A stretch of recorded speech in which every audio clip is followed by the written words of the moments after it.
Hello students, learn BST channel में आप सबका स्वागत और अभिनंदन। इस वीडियो में हम चैप्टर नंबर 4 व्यावसायिक सेवाएं उसके लघुत्तरीय प्रश्नोत्तर हल करेंगे। सबसे पहला हमारा प्रश्न है, वस्तुओं और सेवाओं को परिभाषित कीजिए। यहाँ वस्तुओं और सेवाओं का अर्थ पूछा गया है। हम आंसर लिखेंगे। वस्तुओं का अर्थ, वस्तुएं वे भौतिक पदार्थ हैं जिनकी क्रेता को सुपुर्दगी दी जा सकती है तथा जिनके स्वामित्व का विक्रेता से क्रेता को हस्तांतरण हो सकता है। अर्थात वस्तुओं से अभिप्राय है सेवाओं को छोड़कर उन समस्त प्रकार के पदार्थों एवं वस्तुओं से है जिनमें व्यापार और वाणिज्य होता है। नेक्स्ट है, इसी का इन्होंने पूछा है सेवाओं को भी परिभाषित करना है। तो सेवाओं का अर्थ है, सेवाएं वे आर्थिक क्रियाएं हैं जिनको अलग से पहचाना जा सकता है, जो अमूर्त हैं, जो आवश्यकता की संतुष्टि करती है। यह आवश्यक नहीं है कि वे किसी उत्पाद या अन्य सेवा के विक्रय से जुड़ी हो। सेवाओं की मुख्य विशेषताएं जो कि हमने चैप्टर में पढ़ी थी वो हैं अमूर्तता, असंगतता, अभिन्नता, स्टॉक संभव नहीं तथा संबद्धता। क्वेश्चन नंबर 2 है हमारा, ई बैंकिंग क्या है। ठीक है, ई बैंकिंग के लाभ क्या है। यहाँ ई बैंकिंग का अर्थ और उसके लाभ पूछे गए। तो सबसे पहले हम ई बैंकिंग का अर्थ बताएंगे। सामान्य शब्दों में इंटरनेट पर बैंकों की सेवाएं प्रदान करने को ई बैंकिंग कहते हैं। यथार्थ में ई बैंकिंग बैंकों द्वारा प्रदान की जाने वाली वह सेवा है जो ग्राहक को अपनी बचतों के प्रबंधन, खातों का निरीक्षण, ऋण के लिए आवेदन करना, बिलों का भुगतान करना जैसे बैंक संबंधी लेन देनों को इंटरनेट पर करने की सुविधा देता है। इसमें ग्राहक व्यक्तिगत कंप्यूटर, मोबाइल फोन या फिर हाथ के कंप्यूटर का प्रयोग करता है। अब आगे हम पढ़ेंगे ई बैंकिंग के लाभ। ई बैंकिंग के लाभ निम्नलिखित हैं। सबसे पहला है, बैंक के ग्राहक को 24 घंटे बैंकिंग सेवाएं प्राप्त होती हैं। नेक्स्ट है,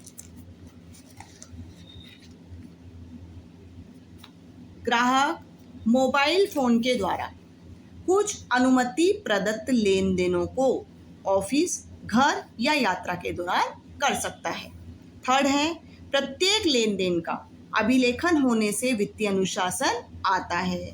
फोर्थ है, ग्राहक की बैंक तक असीमित पहुंच होती है, इससे वह इस प्रकार की सेवा से अधिक क्या रहता है, संतुष्ट। फिफ्थ है, बैंक की प्रतियोगी क्षमता भी बढ़ती है। 6 है, ई बैंकिंग बैंक को असीमित क्रियात्मक जाल उपलब्ध करवाता है और वह शाखाओं की संख्या तक सीमित नहीं होता। 7 है, ई बैंकिंग केंद्रीकृत डेटाबेस स्थापित करके और लेखांकन के कुछ कार्यों को करके बैंक की शाखाओं पर कार्यभार को क्या करता है, कम करता है। नेक्स्ट जो हमारा थर्ड क्वेश्चन है वो है, व्यवसाय वर्धन करने के लिए कौन कौन सी दूर संचार सेवाएं उपलब्ध है। वर्धन यानी व्यवसाय को बढ़ाने के लिए कौन कौन सी दूर संचार सेवाएं उपलब्ध है। तो व्यवसाय को बढ़ाने के लिए अर्थात वर्धन के लिए जो दूर संचार सेवाएं हैं उसके लिए लिखेंगे, अंतर्राष्ट्रीय स्तर की दूर संचार सेवाएं किसी भी देश के तीव्र आर्थिक और सामाजिक विकास के लिए आवश्यक। हम सभी जानते हैं अगर हमें इंटरनेशनल लेवल पर अपने बिजनेस को बढ़ाना है तो क्या इसका योगदान किसका अधिक मात्रा में, दूरसंचार सेवाओं का। वास्तव में ये सभी व्यवसाय क्रियाओं की रीढ़ की हड्डी है, यानी इनके बिना व्यवसाय क्रियाएं संभव ही नहीं है। आज जब संपूर्ण विश्व एक गांव के समान ध्रुवीकृत हो चुका है, यदि दूरसंचार का ढांचा नहीं हो तो संपूर्ण विश्व में व्यवसाय करना मात्र क्या रह जाएगा, एक सपना ही रह जाएगा। आज व्यवसाय वर्धन के लिए जो दूरसंचार सेवाएं उपलब्ध हैं वे निम्नलिखित हैं। नंबर 1, सेल्यूलर मोबाइल सेवाएं। नंबर 2, स्थायी लाइन सेवाएं। नंबर 3, केबल तार सेवाएं। नंबर 4, VSAT सेवाएं और नंबर 5 है DTH सेवाएं। ये सभी आपको पेज नंबर 116 से 117 पर मिलेंगे। आपको ये सारे पॉइंट वहाँ मिलेंगे, उसके अंतर्गत आप उन्हें देखकर और फिर अपने शॉर्ट में आंसर लिख सकते हैं। नेक्स्ट क्वेश्चन है, उपयुक्त उदाहरण देकर बीमा सिद्धांतों की संक्षिप्त व्याख्या कीजिए। यानी बीमा सिद्धांतों के बारे में पूछा गया है कि बीमा के कौन कौन से सिद्धांत हैं, उनके बारे में पूछा गया। तो बीमा के जो सिद्धांत है वो नंबर 1 पूर्ण सद्विश्वास का सिद्धांत, बीमा योग्य हित, क्षतिपूर्ति, निकटतम कारण, अधिकार समर्पण, योगदान और हानि को कम करना। ऐसे 7 बीमा के सिद्धांत हमारे बताए गए हैं। सबसे पहला हम पढ़ेंगे पूर्ण सद्विश्वास का सिद्धांत। तो पूर्ण सद्विश्वास के सिद्धांत के अंतर्गत बीमा पूर्ण सद्विश्वास पर आधारित क्या है? प्रसंविदा। ये सिद्धांत ये बताता है कि बीमाकार तथा बीमित यानी दोनों को प्रसंविदा के संबंध में एक दूसरे के प्रति सद्विश्वास दिखाना चाहिए। इन दोनों को एक दूसरे पर विश्वास होना चाहिए उस प्रसंविदा के अंतर्गत।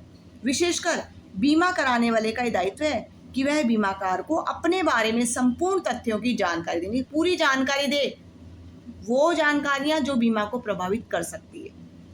सेकंड है बीमा योग्य हित का सिद्धांत। इस सिद्धांत के अनुसार बीमाकृत का बीमा की विषय वस्तु में बीमा योग्य हित का होना आवश्यक है। और बीमा योग्य हित का अर्थ है बीमा प्रसंविदा की विषय वस्तु में आर्थिक स्वार्थ का होना, अर्थात अगर बीमा के अंतर्गत जो भी विषय वस्तु उसका नुकसान होगा तो उस बीमाकर्ता को भी क्या होना चाहिए? नुकसान। प्रसंविदा की विषय वस्तु में उसका आर्थिक स्वार्थ हो। यदि बीमाकृत का बीमा की विषय वस्तु में हित नहीं होगा तो वह बीमा ही क्यों कराएगा? नेचुरल है, इसलिए वो बीमा करवा रहा है। तो बीमा में बीमा योग्य हित उसका होना आवश्यक है विषय वस्तु में। थर्ड है क्षतिपूर्ति। इस सिद्धांत के अनुसार बीमाकार हानि होने पर बीमाकृत को उसी स्थिति में लाने का वचन देता है जिस स्थिति में बीमा की घटना के घटित होने से पहले था। और ये सिद्धांत जीवन बीमा के अतिरिक्त अन्य सभी बीमाओं पर लागू होता है। जीवन बीमा में इसलिए नहीं होता क्योंकि व्यक्ति के जीवन की क्षति का अनुमान नहीं लगाया जा सकता, क्योंकि व्यक्ति का जीवन क्या होता है? अमूल्य। इसलिए यहाँ पर क्षतिपूर्ति का सिद्धांत लागू नहीं होता। नेक्स्ट है निकटतम कारण। इस सिद्धांत के अनुसार बीमाकार बीमाकृत को होने वाली उसी हानि की क्षतिपूर्ति का वचन देता है जो हानि निकटतम कारण से हुई हो। यह हानि बीमा पत्र में वर्णित जोखिमों का परिणाम होती है, तभी उसे जोखिम का वहन किया जाएगा। नेक्स्ट है अधिकार समर्पण।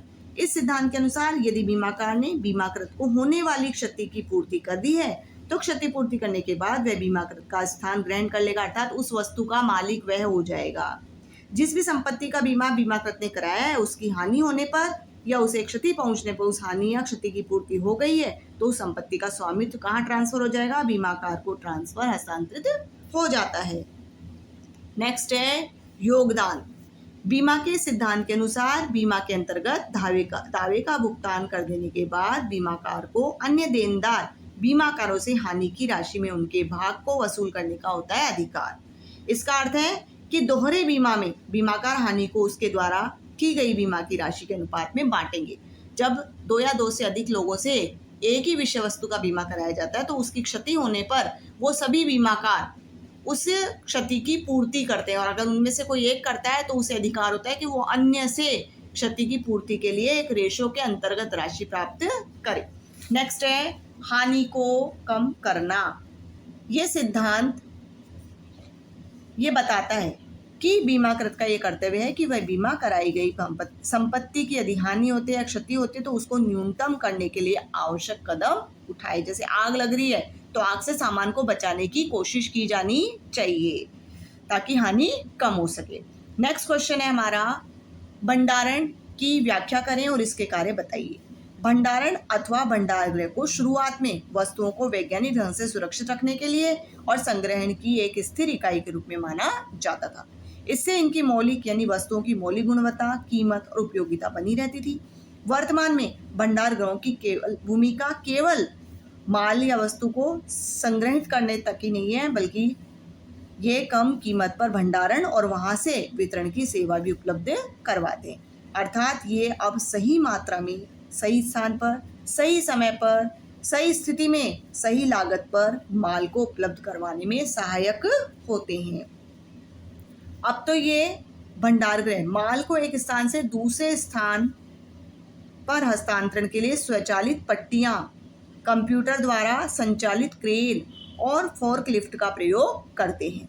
भंडारगृह प्रयोग के लिए कंप्यूटरों का उपयोग किया जाता है और भारत में कई प्रकार के भंडारगृह विद्यमान हैं। हमने पढ़ा है चैप्टर में, जैसे निजी भंडारगृह, सार्वजनिक भंडार गृह, बंधक माल गोदाम, सरकारी भंडार गृह आदि।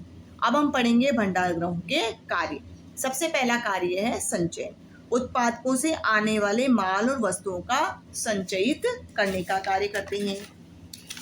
सेकंड है भारी मात्रा में माल का विघटन, यानी भारी मात्रा में प्राप्त माल को छोटी मात्राओं में विघटित करना, यानी छोटे छोटे भागों में बांट देना और उन्हें ग्राहकों को उनकी आवश्यकता अनुसार भेजना। नेक्स्ट है स्टॉक संग्रहण। मौसम के अनुसार प्राप्त माल का संग्रहण करना और स्टॉक में रखना। नेक्स्ट है मूल्यवर्धन सेवाएं, अर्थात मूल्य के बदले सेवाएं अलग और भी दी जाती है। कुछ मूल्यवर्धन सेवाएं जैसे हस्तांतरण से पूर्व मिश्रण, पैकेजिंग, लेबलिंग आदि प्रदान करना, ये कार्य भी कौन करता है? भंडार गृह आजकल करते हैं। नेक्स्ट है मूल्यों में स्थिरता। मांग के अनुसार माल का समायोजन करके मूल्यों में स्थिरता लाना। और नेक्स्ट है वित्तीयन। ओके स्टूडेंट्स, इस प्रकार इन सभी को अच्छे से पढ़िए, समझिए और अपने अभी तक आपने अगर मेरे चैनल को लाइक, सब्सक्राइब या शेयर नहीं किया है तो प्लीज़ सब्सक्राइब कीजिए। Okay, thanks.